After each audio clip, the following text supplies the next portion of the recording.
है। हालांकि वो कई दिन से खड़े थे, लेकिन अब वो सही मायने में राजनीति में कदम ले चुके हैं। मस्क ने अपनी एक नई पार्टी लॉन्च कर दी है। अमेरिका की राजनीति में कहा जाता है कि डेमोक्रेट्स और रिपब्लिकन्स बारी बारी से सत्ता में आते रहते हैं। ट्रंप के आने से पहले बाइडेन राष्ट्रपति थे, उससे पहले ट्रंप थे, उससे पहले ओबामा थे। इस प्रकार से ट्रंप अभी 47वें राष्ट्रपति हैं, लेकिन राष्ट्रपतियों का बनने का यह सिलसिला रिपब्लिकन्स और डेमोक्रेट के बीच बदलता आ रहा है। होने के लिए दो पार्टियां हैं, लेकिन दोनों आपस में इस तरह से काम करती हैं कि एक बार तुम सत्ता चला लो, एक बार हम चला लें। अगर आप एक्स से नाराज हो तो वाई चल जाएगी, वाई से नाराज हो तो एक्स आ जाएगी। अमेरिका में चल रहे इस दो पार्टी सिस्टम को मस्क ने चुनौती देते हुए अपनी तरफ से एक नई पार्टी जिसका नाम है अमेरिका पार्टी लॉन्च कर दी है। लेकिन इस अमेरिका पार्टी को लॉन्च करने की कहानी क्या थी, आज के सेशन में वो बताएंगे। साथ में यह भी बताने का प्रयास करेंगे कि यह ट्रंप के कारण कैसे जन्म ली है। तमाम बातें होंगी आज के सेशन में। फाइनली हो सकता है कि अमेरिका की राजनीति में कई पार्टियां दिखाई देने लगे। अब तक अमेरिका में कुल 47 राष्ट्रपति हो चुके हैं। 45वें ट्रंप थे, उसके बाद में फिर बाइडेन आए। अब चूंकि वापस से ट्रंप आ चुके हैं, इसलिए कुल 47वें पद पर ये बैठे हैं। एलॉन मस्क क्या भविष्य में अमेरिका के राष्ट्रपति बन पाएंगे? टेक्निकली बात की जाए तो जवाब ना है, क्योंकि अमेरिका का कानून कहता है कि जो व्यक्ति अमेरिका में ही पैदा हुआ हो वो अमेरिकी राष्ट्रपति बन सकता है। एलॉन मस्क मूलतः साउथ अफ्रीका से हैं, लेकिन फिलहाल वो अमेरिकी नागरिकता के साथ अमेरिका में रह रहे हैं। अमेरिका से पहले उनके पास कनाडा की नागरिकता थी, अभी फिलहाल वो अमेरिकी नागरिकता के साथ हैं। नागरिकता होना अमेरिकी राष्ट्रपति के लिए आवश्यक शर्त नहीं है। नागरिकता के साथ साथ वहीं जन्म लेना भी आवश्यक शर्तों में शामिल है। ऐसे में चूंकि आपने जन्म नहीं लिया, तो क्या आप ट्रंप के बाद चुनावों में खड़े होने की कोई तरीके तलाश रहे हैं? फिलहाल तो जिसकी संभावनाएं ना के बराबर हैं, फिर आप राजनीति में क्यों आ रहे हैं? राजनीति की चर्चा हो तो यह कहा जा रहा है कि इन्होंने वन पार्टी सिस्टम से लड़ने के लिए नई पार्टी लॉन्च की है। तो आज काफी सारे क्वेश्चंस आपके सामने हैं। क्या यह अमेरिका में संभव है, दो पार्टी सिस्टम से थ्री पार्टी सिस्टम में जाना? मस्क का आफ्टर ऑल विजन क्या है? मस्क अगर पार्टी लॉन्च कर भी देते हैं तो क्या कभी भविष्य में वो किसी तकनीक से राष्ट्रपति बन पाएंगे? तमाम प्रकार के प्रश्न जो दिमाग में बन रहे हैं वो चर्चा करेंगे। क्यों ऐसा होता आया है कि कोई भी थर्ड पार्टी आज तक अमेरिका के चुनावों में टिक नहीं पाई? अब कानून में परिवर्तित हो चुका है। कानून में परिवर्तित होने के लिए इसका जो कार्य तरीका है वो वैसे ही है जैसे भारत में होता है। भारत में जिस प्रकार से संसद के अंदर 3 अभिन्न अंग होते हैं, लोकसभा, राज्यसभा और राष्ट्रपति, अमेरिका में भी कुछ वैसा ही है। वहां की कांग्रेस के 2 सदन प्लस राष्ट्रपति का साइन, ये तीनों की ही सहमति आवश्यक होती है किसी बिल को कानून बनाने में। हाउस ऑफ रिप्रेजेंटेटिव, सीनेट और राष्ट्रपति के हस्ताक्षर से मिलकर के कोई भी व्यवस्था, कोई भी आदेश, कोई भी जो बिल है वो एक्ट के रूप में जा पाता है। यही बिल इन दोनों के बीच के झगड़े की असली वजह था। हालांकि मैंने इस पर कई सेशन अब तक कर दिए हैं, फिर भी मैं आपको हल्का सा ब्रीफ में बताऊंगा कैसे एक एक्ट ने इन दोनों को, क्योंकि पहले यह बिल था अब एक्ट के रूप में आया है, कैसे एक एक्ट ने दोनों को झगड़ने पर मजबूर किया। एलॉन मस्क किस तरह से इस बिल के विरोध में रहे, कैसे वो समय समय पर ट्रंप को धमकाने के लिए पुरानी फाइल्स का हवाला देते रहे। इवन यह हद हो गई थी कि इस बिल के पास कराने पर जहां ट्रंप लगातार मेहनत कर रहे थे, वहीं एलॉन मस्क ट्रंप को धमकाए जा रहे थे कि यदि आपने यह बिल पास किया तो मैं अमेरिका में एक नई राजनीतिक दल बना दूंगा। यह खबर 5 जून की है, जब एलॉन मस्क ने अपनी तरफ से अमेरिका में एक नई पार्टी के लिए लोगों से पोल करवा लिया था, जिसमें लगभग 16 करोड़ लोगों ने पार्टिसिपेट किया था और उसमें से 80% का कहना था कि आप पार्टी बना सकते हैं। यानी एलॉन मस्क, ट्विटर के मालिक, इस समय नई पार्टी के लिए साइकोलॉजिकली पहले से तैयारी कर रहे थे कि यदि यह बिल पास होता है तो मुझे पार्टी बनानी पड़ेगी। हालांकि बीच में ऐसी स्थितियां बनी जब बिल पास होता हुआ नहीं दिख रहा था, ट्रंप ने मस्क को मनाया, काफी सारे उतार चढ़ाव आते रहे। लेकिन इन सभी के बीच में उतार चढ़ाव होते होते आज का दिन यह है कि यह बिल पास हो चुका है और यह एक्ट बन चुका है।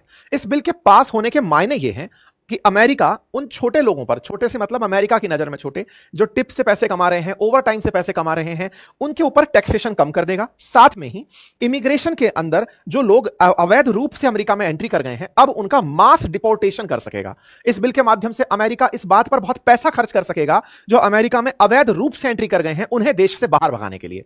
उन्हें देश से बाहर भगाने के लिए नए कर्मचारियों की नियुक्ति की आवश्यकता होगी। अब ट्रंप प्रशासन नए कर्मचारियों को आईसीई के तहत नियुक्त करेंगे। ना केवल नए कर्मचारी नियुक्त किए जाएंगे, बल्कि भर भर के अब अधिकारियों के द्वारा मास डिपोर्टेशन मिलियंस में लोगों की जाने की संभावना है। ऐसा ट्रंप का विजन है। हालांकि इसको लेकर कई तरह के क्रॉस क्वेश्चन है। मैक्सिको के साथ चाहे वॉल बनाना हो, और सबसे इंपॉर्टेंट जिस बात पर इनकी मस्क से नहीं बनी थी कि इलेक्ट्रिक व्हीकल्स को लेकर के ट्रंप प्रशासन आने वाले समय में लोगों के ऊपर बाध्यता खत्म कर देगा। बाध्यता खत्म करने से मतलब है कि इलेक्ट्रिक व्हीकल्स लेने के नाम पर सरकार जो सब्सिडी देती थी, अब वो सब्सिडी बंद कर दी जाएगी। ऐसा होने पर सीधा असर टेस्ला पर पड़ेगा, जो कि एलॉन की कंपनी है। टेस्ला जो कि इलेक्ट्रिक व्हीकल्स निर्माण में सरकारी सब्सिडी का लाभ लेकर लोगों को सस्ती कारें उपलब्ध कराती थी, अब अगर सब्सिडी नहीं मिलेगी तो लोग हो सकता है कि टेस्ला में इतना इंटरेस्ट ना दिखाएं। ट्रंप अपने इस दाव पेच में जीत चुके हैं। इस पर हमने कईयों सेशन पहले भी किए, अगर आप नहीं देख पाए हैं तो अपनी पाठशाला नामक जो दूसरा हमारा चैनल है वहां जाकर इनको आप देख सकते हैं। आज के अपडेट में यह है कि ट्रंप ने मस्क ने जिस समय इस बिल को सीनेट में जाते हुए देखा, उस समय कहा था कि यदि यह बिल पास हो जाता है तो मैं पार्टी लॉन्च कर दूंगा जिसका नाम अमेरिका पार्टी होगा। और इसको धमकाते हुए ट्रंप ने कहा था कि बेटा अगर तुम दिक्कत खड़ी किए तो हम तुम्हें साउथ अफ्रीका भिजवा देंगे, तुम्हारी सारी सब्सिडी रुकवा देंगे, तुम्हारा न्यूरालिंक हो, स्पेस एक्स हो, टेस्ला हो, इन सब पर रोक लगवा देंगे। ये सारी धमकियांबाजी चल रही थी। धमकीबाजी में ट्रंप अपना काम करा ले गए, लेकिन एलॉन मस्क भी जिद्दी निकले। अपने मित्र के सामने खड़े होते हुए फाइनली इन्होंने अपनी राजनीतिक पार्टी का अनाउंसमेंट कर दिया। एक तरफ ट्रंप अपनी तरफ से बिल साइन करने का धूमधाम से आगाज करते हैं, पिटीशन झेलने वाले हैं, क्योंकि अमेरिका की राजनीति में दो पार्टियों के सिस्टम ने कैसे अपनी जगह बनाई हुई है, इसको समझने के लिए अमेरिकी इलेक्शन सिस्टम को हल्का सा समझने का प्रयास करते हैं। अमेरिका में दो पार्टियां काम क्यों कर पाई, इसके पीछे की कहानी है। यहां पर जो सर्वाधिक वोट प्राप्त करता है वो विजेता नहीं होता है। यहां 50% से अधिक जो वोट प्राप्त करता है वो राष्ट्रपति बनता है। इसका मतलब समझते हैं। इसका मतलब यह है कि अमेरिकी चुनाव में first past the post system लागू है। सबसे ज्यादा मतलब यह है कि अगर छोटे दल वोट पा भी गए तो उनके वोट को भी बड़े दलों के अंदर बांट दिया जाएगा। इस चुनावी व्यवस्था को हमने ऑलरेडी अपने इस सेशन में मतलब अपने चैनल पर समझाया हुआ है, लेकिन किसी दिन और अगर आप डिटेल में चाहेंगे तो अमेरिकी इलेक्शन सिस्टम जनरली जब अमेरिका के चुनाव होते हैं, मैं लिंक पिन करा दूंगा, आप देख लीजिएगा, हमने ऑलरेडी इस पर कोई सेशन किया हुआ होगा। लेकिन अमेरिकी चुनावों में होता यह है कि पार्टियों को पूरे 50 राज्यों में प्रेजेंटेशन देनी होती है। उसके बाद में जो छोटे दल हैं अगर वो परफॉर्म नेशनल लेवल पर नहीं कर पाते तो लोग जो राष्ट्रपति निर्वाचित कर रहे होते हैं वो छोटे दलों को वोट देना अपना वोट का वेस्टेज मानते हैं।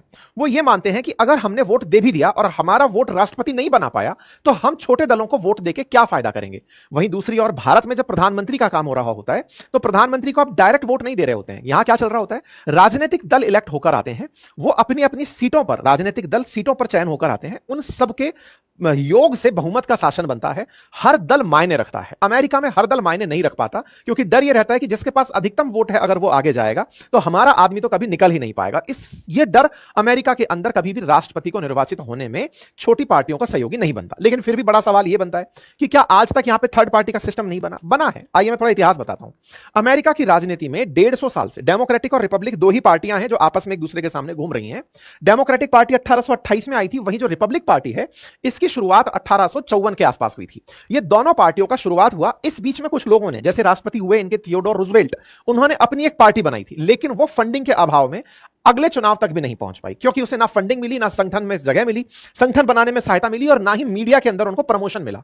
ऐसे ही यहां पर कुछ और पार्टियां हैं, जैसे ग्रीन पार्टियां हैं, लिबर्टेरियन पर पहुंचता है। इनका शुरुआती प्रयास यही है कि हम पहले छोटा दल बनाएंगे और उस छोटे दल से अमेरिका के अंदर सत्ता का निर्धारण करेंगे कि कौन व्यक्ति हमारे बिना सरकार बना पा रहा है। ठीक है, यह सोच करके मस्क इस काम के अंदर उतर रहे हैं। अब सवाल बनता है, क्या यह कर सकते हैं? कर सकते हैं। क्यों कर सकते हैं? क्योंकि जब इन्होंने ट्रंप को सहायता देने का निर्णय लिया था तो उसकी सहायता के लिए इन्होंने ट्विटर को परचेज कर लिया था। ट्रंप को वापस से ट्विटर पर लेकर आए थे, उनका कैंपेन में करोड़ों रुपया खर्च कर डाला था और उस कैंपेन में मतलब ट्रंप के लिए इन्होंने जितना दम लगाया पैसे के दम पर, जिससे ट्रंप जीत कर आए, अगर वो यही काम अब अपने उम्मीदवारों के लिए करने लग गए तो पहला, इनके पास फंडिंग की कमी नहीं रहेगी, दूसरा, इनके पास सोशल मीडिया प्रेजेंस की कमी नहीं रहेगी। ऐसे में अगर ये चुनाव जीतते हैं या फिर अपने पार्टी के उम्मीदवारों को पब्लिक करते हैं उन जगहों पर जहां पर दोनों पार्टी से खफा लोग बैठे हैं, चाहे हो सकता है कि ट्रंप के खिलाफ कहीं पर बाइडेन की पार्टी के डेमोक्रेट्स बैठे हों या फिर बाइडेन से खफा रिपब्लिकन्स बैठे हों, वहां पर यह ऑल्टरनेटिव व्यवस्था देकर के बिल पास करने में अपनी महत्वपूर्ण भूमिका निभा सके। और यही बात है कि लोग अपनी तरफ से बातें रख रहे हैं। हालांकि मस्क से भी लोग सवाल कर रहे हैं कि आप ऐसा क्या कर देंगे जो दोनों पार्टियां नहीं कर पा रही हैं। तो मस्क के समर्थकों का कहना है कि अगर ये आते हैं तो ये फ्री स्पीच को बढ़ावा देंगे। देखिए यहां पर एक बहुत इंटरेस्टिंग बात है, मस्क ने खुद साउथ अफ्रीका से आकर अमेरिका में नागरिकता ली और कहा जाता है कि वो पढ़ाई का बहाना करके आए थे, यहां कंपनी बनाए, बेच दी और यहां की नागरिकता प्राप्त कर लिए। तो मस्क असल मायने में मास डिपोर्टेशन के पक्ष में नहीं है। मतलब अंदरूनी रूप से वो इस चीज को नहीं चाहते कि अमेरिका में जो लोग आ चुके हैं उन्हें बाहर निकाला जाए। तो कहीं ना कहीं वो उस सेंटीमेंट को पकड़ने का प्रयास कर रहे हैं। जिस तरह से बाइडेन माने जाते हैं प्रवासियों के, अवैध प्रवासियों के समर्थक, कि भाई ये कभी भी किसी बाहर से आए आदमी को नहीं निकालना चाहते, मस्क उस जगह को भरना चाह रहे हैं। यानी कि ट्रंप के खिलाफ जो गुस्सा पनप रहा है ना, उसको मस्क अपनी तरफ से जगह देना चाहते हैं, नंबर एक। और इस तरह से कि मैं साउथ अफ्रीका से आकर जब यहां ये सब कर सकता हूं तो आप भी आकर कर सकते हैं, नंबर एक बात। नंबर दूसरा, अमेरिका टेक्नोलॉजी के युग में बढ़े डॉलर के लिए एक बड़ी चिंता बन रहा है। यही कारण कहा जा रहा है कि ट्रंप ने इसका बाईपास क्रिप्टो में अपनी भूमिका निभा करके, कि क्रिप्टो को समर्थन दे दो ताकि डॉलर मजबूत रहे, वो निकाला है। लेकिन ये चाहते हैं कि डॉलर को कमजोर करने में भी ट्रंप का ही हाथ है।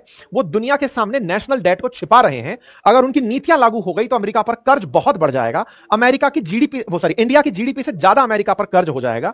ऐसे में अगर इनके ऊपर कर्ज बढ़ता है तो मस्क का मानना है कि मैं अपने आप को सही सिद्ध करने में कामयाब हो जाऊंगा। बस इस तरह की नीतियों को लेकर के ये उतरना चाहते हैं। और इन तमाम लोगों ने जिनका समर्थन मस्क को मिल रहा है, उन्होंने भी इस बात के ऊपर एंडोर्समेंट दिया है। कुल मिलाकर के इन सारी बातों में जहां जहां भी सवाल पूछे जा रहे हैं कि क्या मस्क पास होंगे इस काम में, लोगों का ट्विटर पर, क्योंकि ट्विटर है मस्क का ही, तो लोगों ने ट्विटर पर इनका समर्थन जाहिर किया है। समर्थन में हालांकि 60% लोग ही, लेकिन उम्मीदों से ज्यादा लोगों के दिमाग में प्रश्न है कि आप इतने दिनों से चली आ रही व्यवस्था को कैसे तोड़ेंगे। लेकिन मन में एक विश्वास है कि ये एलॉन नहीं, एलियन मस्क हैं। हो सकता है कि ये कुछ करके दिखा दें। आपको क्या लगता है कि क्या ये कुछ ऐसा कर पाएंगे? क्या 2028 के इलेक्शन में इनके द्वारा कुछ सिग्निफिकेंट किया जा सकेगा? क्योंकि कहा जा रहा है कि इनकी जो रणनीति है उसमें एक बहुत ही ऐतिहासिक युद्ध है जिसका एपेमिनोडस करके जिक्र किया गया है कि ये एक युद्ध हुआ है इतिहास में, जहां पर एक स्पार्टन आर्मी से लड़ने के लिए एक सेनापति ने अपनी सेना को इस तरह तैयार किया था कि जो कमजोरों की तरफ ध्यान लगाने का समय था, वहां पर मतलब सत्ता पक्ष और विपक्ष को इन्होंने इस तरह से इतिहास की दृष्टि से समझाने का प्रयास किया है कि मैं कुछ वैसा युद्ध करने वाला हूं कि इनका ध्यान कहीं और होगा और मैं कहीं इन्हें और से मार दूंगा। खैर, अमेरिका में ऑलरेडी छोटू मोटू पार्टियां कई सारी हैं। ऐसे में अमेरिका पार्टी के नाम से बनी हुई मस्क की ये जो पार्टी है, क्या ये वाकई में बाकी दो पार्टियों को चुनौती दे पाएगी या नहीं, देखने का विषय होगा। बाकी आप लोगों को इस विषय पर क्या लगता है, अपनी राय आप हमें कमेंट बॉक्स में जरूर बता सकते हैं। फिलहाल के लिए इतना ही। जानकारी पसंद आई हो तो साथियों से साझा करें, अपनी राय जरूर यहां